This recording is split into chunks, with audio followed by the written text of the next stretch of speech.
Hello, welcome to the Every Temple podcast. My name is Tony, and this is my co-host Janelle. Hello. And together we want to talk about the history and stories from every temple of the Church of Jesus Christ of Latter-day Saints.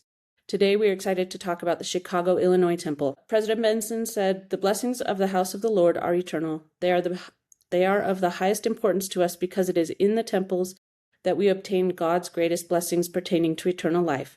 Temples are really the gateways to heaven." Thank you for joining us. Today we are very excited because we have a special guest. Our friend Kristin is here to talk to us about why she loves the Chicago temple. I'm really glad you're here. Yes, yes. Do you want me to talk about Yeah, why well, I just love it? Just tell us what you love about it. So I grew up in Chicago, and my parents had to travel to the Washington, D.C. temple, and it would be a 3-day trip, and they would drive all day one day and then spend one full day in the temple and then drive all day back. And they would do that once or twice a year. We'd gone once on a temple trip to the Washington, D.C. It was 14 hours away. And that was the closest temple. And so I remember when they announced the Chicago temple, and it was more a subtle announcement because we were driving in the car. My mom's like, "Oh, by the way, they just announced the Chicago temple." Yeah, they didn't do it in conference then. He did a press conference before, but he listed 9 temples. Oh, at that time? Yes, there were 9 I other didn't temples know that. announced. So I didn't know that. So yeah, my mom's like, "Yeah." And we were so excited to have one so close to us after all those years. Yeah. And then my husband's family lived in Milwaukee, and it's the same situation for them. It was a 15-and-a-half-hour drive for his parents. Would you ever go to Utah? Because it seems like 6s. You know, I once in my teenage years, I came out and did baptisms in Utah. Okay. No, actually, it was 24 hours to Utah, 14 to DC. Okay, so much closer. Yeah. Great. Okay. We're excited to talk with you about it and hear all your stories and all of that. Because the internet didn't have anything to say. It was kind of slim pickings today.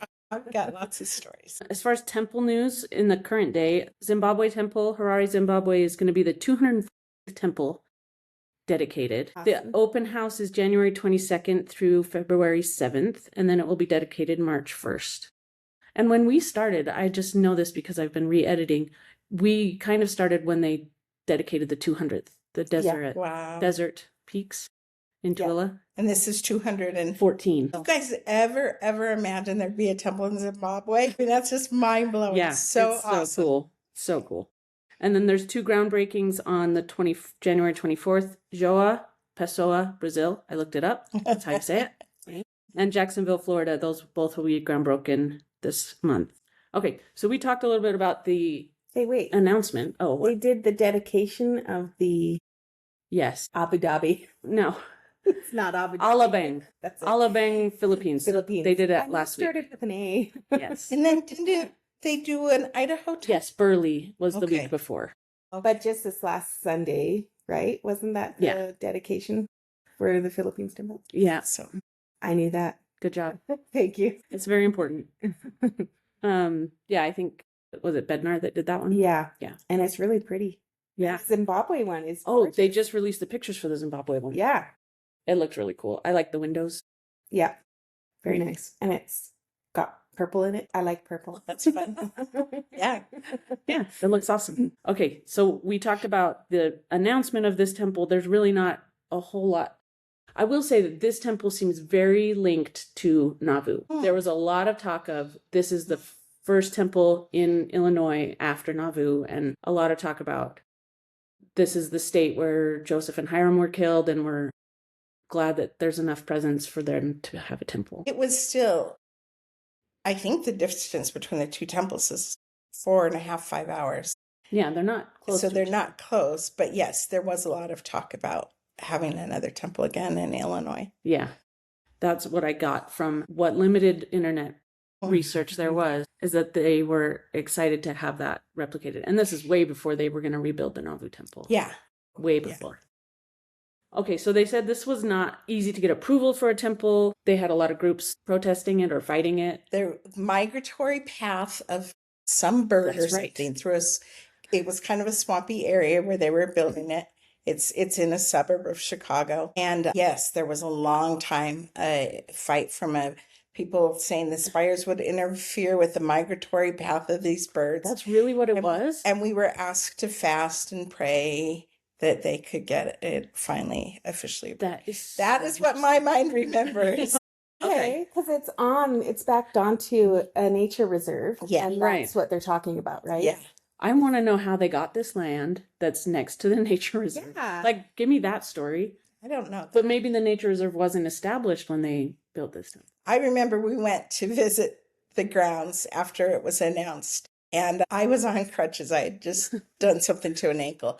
And we sat down to have a picnic on the grounds, and a big mama goose came and started chasing us. Oh, Not like us sitting there. On crutches. And I was on crutches. It was one of the scarier moments of my life as this mama goose was chasing my whole family, but saw me as the lame one and came after me. Geese are scary. Yeah. Yeah, they do not mess around. That was our first experience on the temple grounds. Yeah.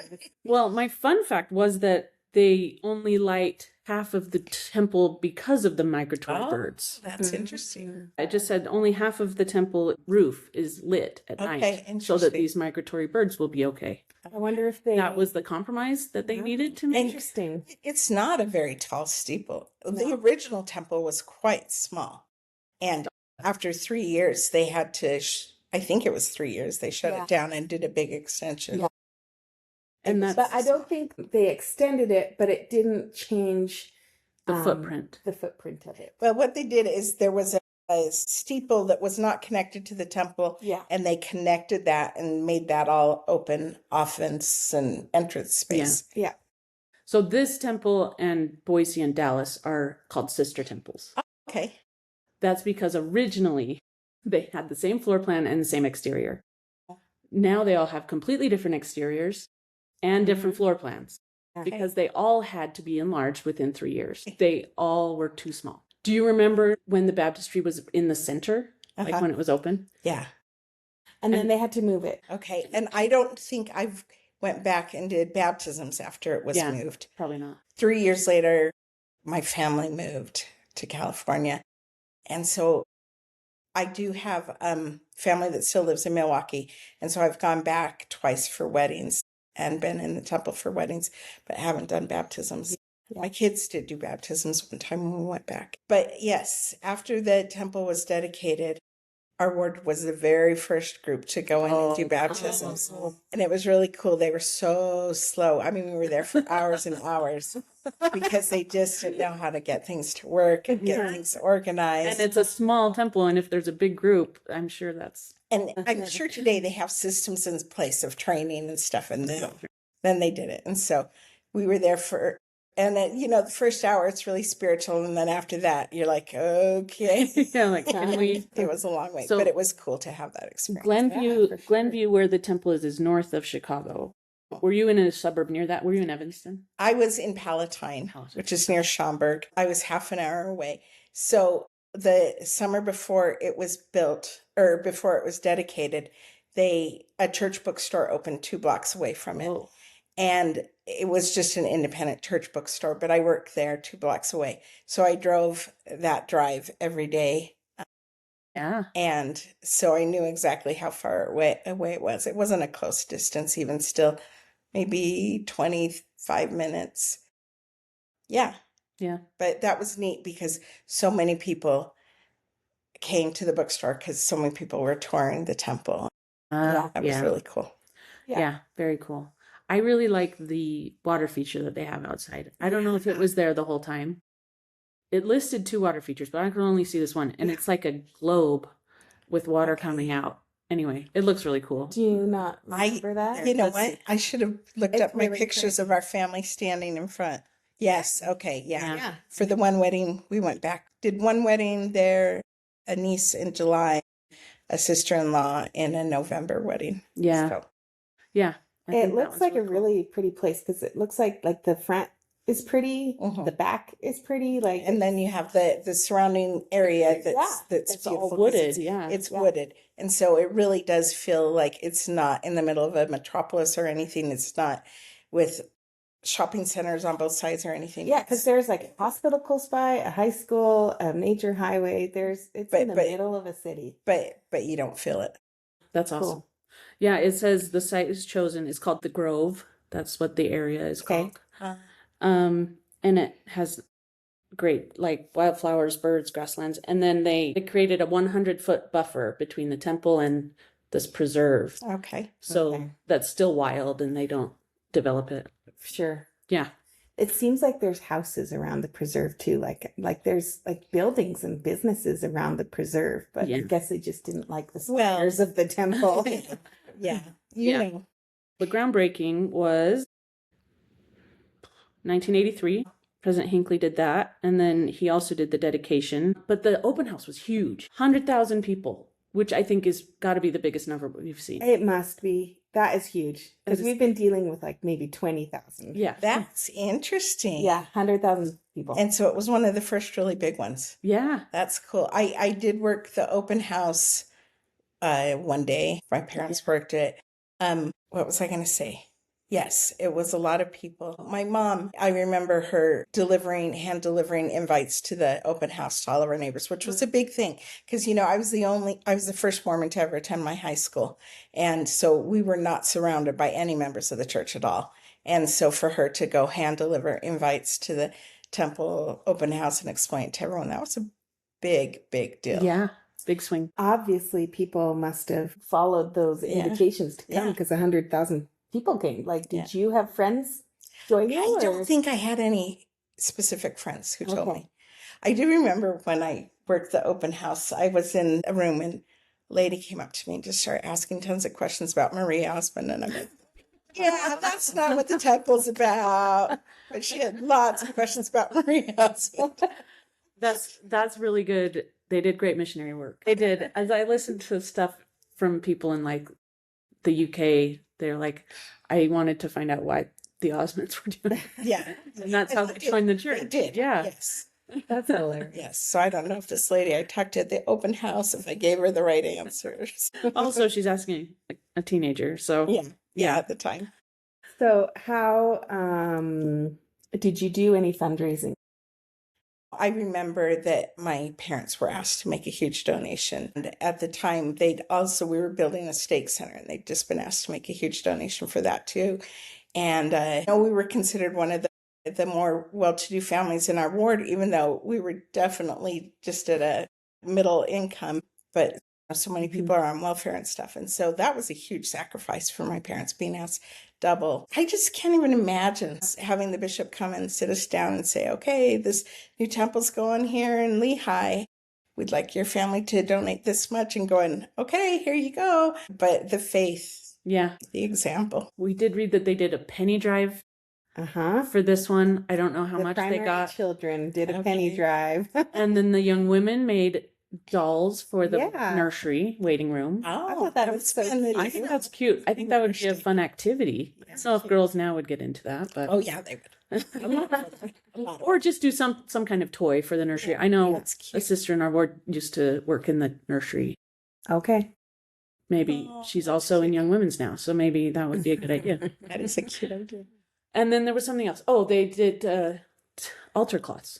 Yeah, the tatting or crocheting. Do you know those women who did those? What a talent and what a blessing for them to be able to offer that. I feel sad now when I walk in and see that there's we no nothing longer wrong. use those altar cloths. I know. That women put so many hours and hours into.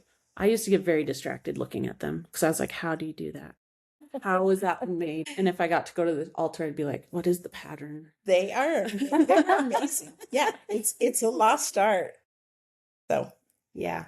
Well, they would be a lot of work because if you were to wash them, you have to kind of re-stretch them and mend them. And if they come loose a little bit, you got to.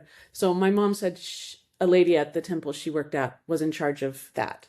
Okay. It would be laundering one person. them and mending them and all that. Yeah. To keep them nice.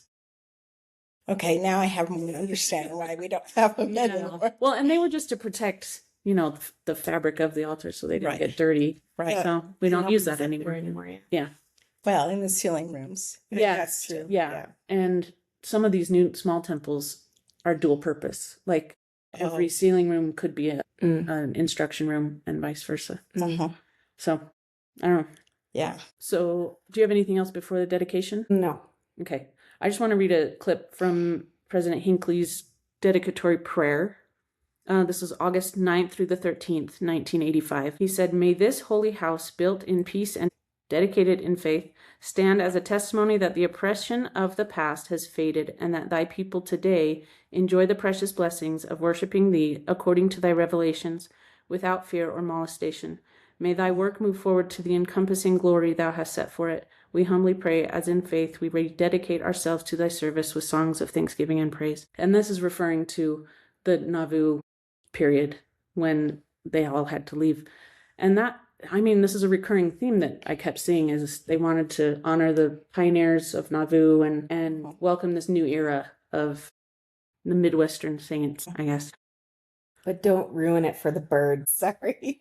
Watch out for birds. But I love it. Yes. Yeah.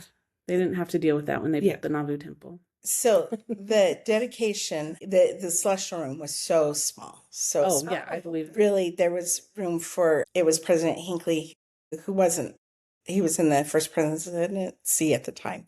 And then a very small choir, and then a few people were given seats. And they chose 2 people from each state to give seats to. And our state chose one young man and one young woman. And it was you? I was the one young woman chosen to be in the celestial room. And it was I mean, my dad, when he told me, he bawled for hours. Yeah. Special. I had grown up really not seeing prophets and apostles and not having them come and visit. And I hadn't really had a memory of seeing one before. And so to be in the celestial room with them was a wonderful experience. And like feet away from the prophet. it was. Well, It's it wasn't really the prophet, cool. but who else was there? Oh, Do you know what? I don't remember other than President Hinckley and his wife and a small choir. Yeah. I wish we had it written down so we could tell you. Yeah. They didn't tell us. That would be a lot to record. But it was a beautiful That's very dedication, beautiful dedication. And then I left for college about 3 weeks later. Okay. Yeah. So That's your very- memories of, so that was the dedication. Where did you go to college? Then I came out to BYU. Okay. So you don't have a lot of time that you spent inside the temple. So during the summers, it's where I received my endowment. I remember my parents going, my mom, many in the early morning, going and running and doing a temple session. And I mean, and that was huge because it just had not been part of our life at all. Yeah. And so all of that was just a really big deal. Yeah. That's really neat. And you and Joel were sealed here. We were sealed here, but he had to receive his endowment out here because the Chicago temple was closed for renovation. Because they had to make it bigger. Yeah. Right away. Yeah. But then you were sealed in the Chicago temple. No, family was sealed there. So I've been for sealings. But where were you sealed? We were sealed in Salt Lake. Oh, in Salt Lake, because it was being renovated. Well, and I think that's where they were here. Yeah. They were here for school. Yeah, we were out here for school.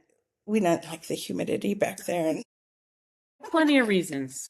it's why we've never moved back. Yes. So originally the temple was like 17,000 square feet. Okay.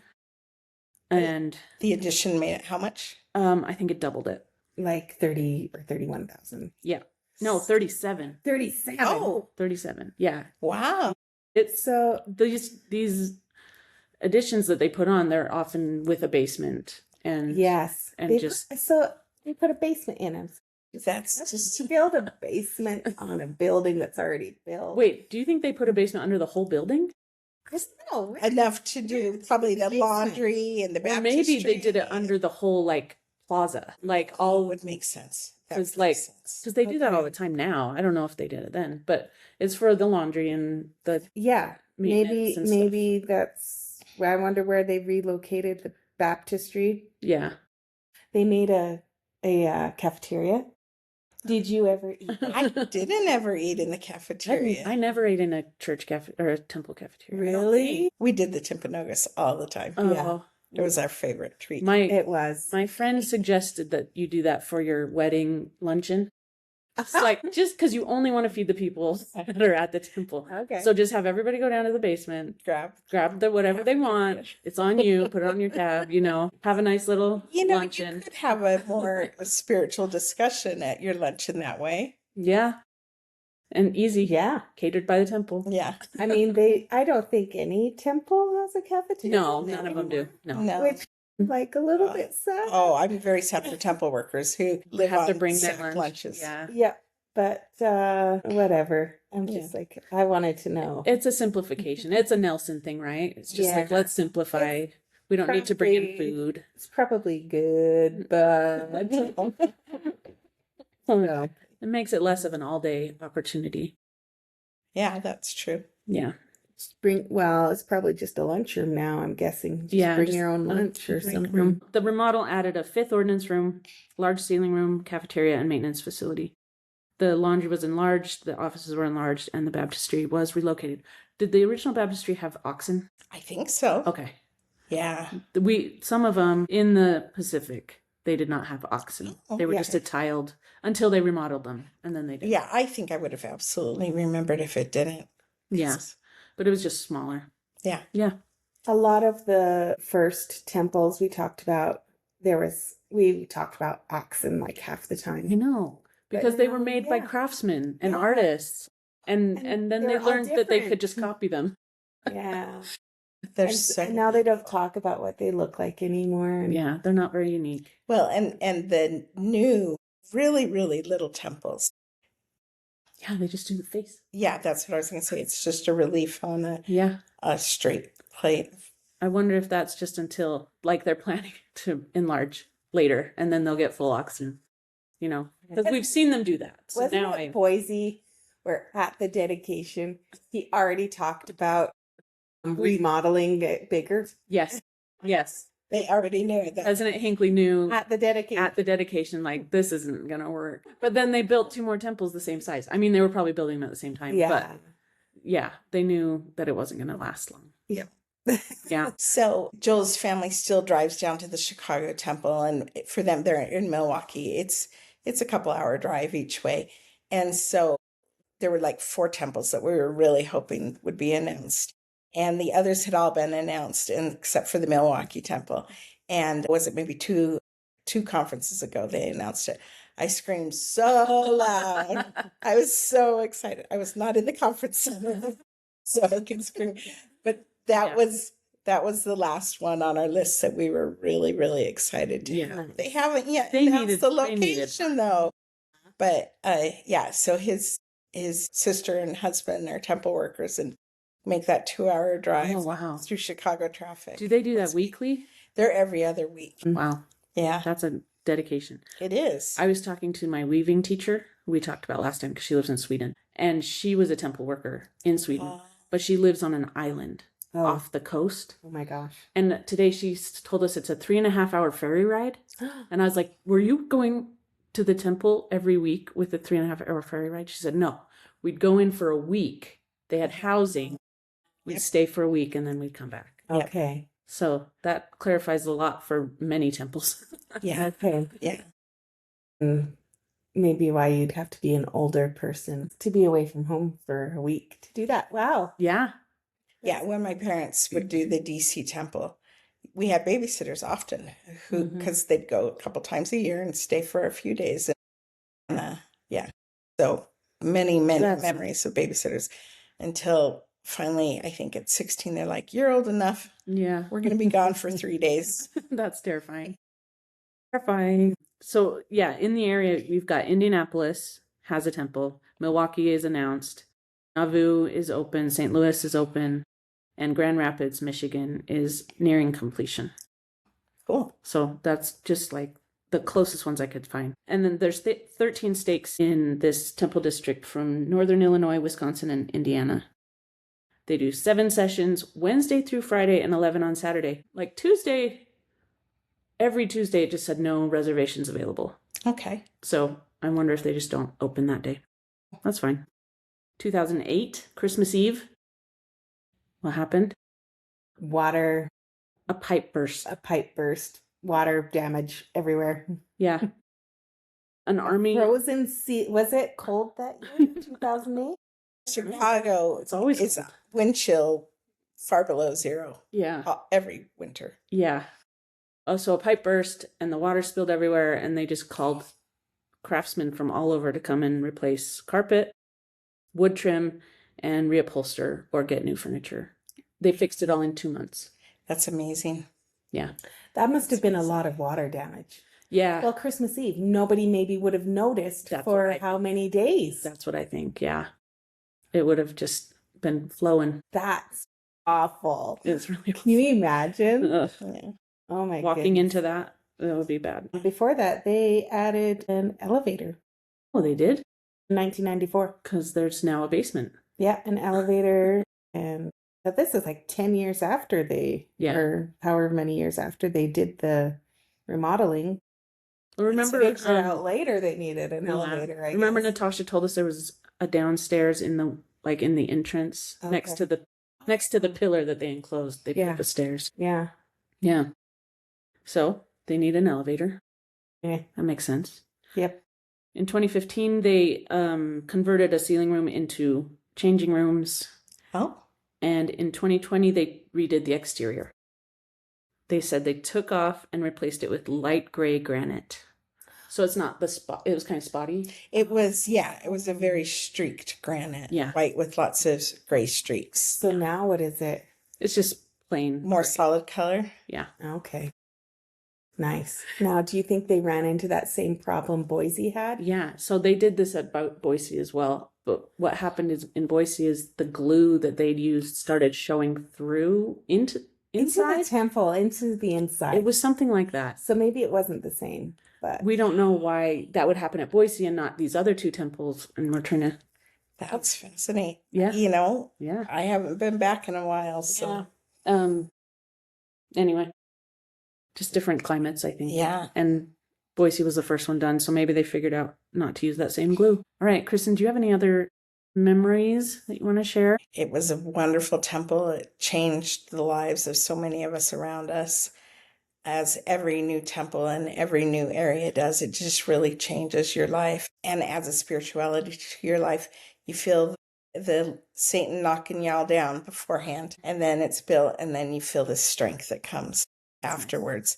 And I think that happens to every area, that Satan knocks them all down before, but when they finally start going to the temple regularly, a strength comes and a power. Yeah. And it sounds like your family, at least, had to change habits. Oh, yeah. To accommodate their desire to go to the temple. Yeah. They showed that they were willing to go to the temple in DC and make big sacrifices to do that. And so when there was a temple there, you just have to change something in your life to enable you to go to that temple. Right. It's cool that they did that. Yeah. Yeah. Yeah. Huge blessing. Every single one of them is a huge blessing. Yeah, it's true. That's why we're doing this. Okay, I'm just going to read some facts and stats about this, and then we'll hear Janelle's thoughts. This was announced April 1st, 1981, along with 9 other temples. The groundbreaking was August 13th, 1983 by Gordon B. Hinckley. It was dedicated August 9th through 13th, 1985 by Gordon B. Hinckley, and rededicated October 8th, 1989. That was just the addition, because they said they didn't even go into the rest of the temple. The site's on 13 acres, and it has an angel Moroni, 5 instruction rooms, 3 ceiling rooms, and 1 baptistry. Current square footage is 37,000 square feet, and originally was 17,800 square feet. And it's 112 feet tall. I think that's just the main spire with the Moroni. Yeah, it's not a super tall temple. No. Is it like when you go in, is it all one level? Yeah, yeah. Then just a little staircase to the side. Yeah. Cool. Okay. Cool. Janelle, final thoughts? You kind of read this a little bit at the beginning. The blessings of the house of the Lord are eternal. They are of the highest importance too, because in the temples we obtain God's greatest blessings pertaining to eternal life. Temples are really the gateways to heaven. And I like that. Yeah. You have to get through there. Yep. Get through there to get to heaven. Is there anything else you want to add? We're so glad you came today. Yes, Yeah, I'm some grateful for amazing temples. memories of this temple. Yeah, it's so fun to It's hear. very special for you. Yes. Yeah. You know, you were a teenager when they announced it, and you just got to see it come. The And whole thing, yeah, that's really fun. Yeah, that's great. Okay, thank you all for being with us as we discuss the Chicago, Illinois temple. If you have more stories about this or another temple, please share it with us on our Instagram and Facebook pages at Every Temple Podcast. And if you learned something, please share this podcast with a friend. You can leave us comments, ratings, and reviews on Spotify. We will see you in the next episode where we talk about the Johannesburg, South Africa temple. If you want to learn more about why we build temples and the role they play in our religion, please visit churchofjesuschrist.org/temples. We are not sponsored by or affiliated with the Church of Jesus Christ of Latter-day Saints.